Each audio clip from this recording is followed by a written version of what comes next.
జ్యోతిషాస్త్రరీత్యా ద్వాదశ రాశుల్లో 9వ రాశి అయినటువంటి ధనుసు రాశి మిత్రులారా, మీరు ఈ నెల డిసెంబర్ 2025 గోచార గ్రహస్థితులను బట్టి ఎలా ఉన్నాయి అని చెప్పి తెలుసుకుంటే, సూర్యుడు 12వ స్థానంలో, కుజుడు 10వ స్థానంలో, బుధుడు 12వ స్థానంలో, గురుడు రాశ్యాధిపతిగా, శుక్రుడు 11వ స్థానంలో, శని యొక్క 3వ స్థానంలో కూర్చుని, రాహు 4వ స్థానంలో, కేతు 10వ స్థానంలో ఉన్నారు స్వామివారికి. మీకు ఇక్కడ ఏం జరుగుతుందంటే, శని అర్ధాష్టమ శనిగా ఉన్నారు.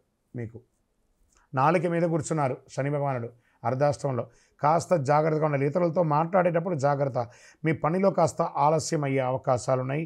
ప్రభుత్వ ఉద్యోగులకి వచ్చేటప్పటికీ పని వేగంగా అథారిటీ పెరుగుతుంది, సుపీరియర్ సపోర్ట్ దొరుకుతుంది. అదే సమయంలో Hayden issues, mistakes, unnecessary tensions కూడా వచ్చే అవకాశాలు ఉన్నాయి. జాగ్రత్త. కొన్ని కోవర్కర్స్తో మిస్అండర్స్టాండింగ్ కూడా వచ్చే అవకాశాలు బాగా ఉన్నాయి. మీ మాట పట్టింపు వల్ల జాగ్రత్త జాగ్రత్త జాగ్రత్త. 11వ స్థానంలో క్యాష్ ఫ్లో ఉంటుంది. వ్యాపారులకి కొత్త ఆపర్చునిటీస్ వస్తుంది. డిజిటల్ ఆన్లైన్ బిజినెస్కి మంచి సమయం. మంత్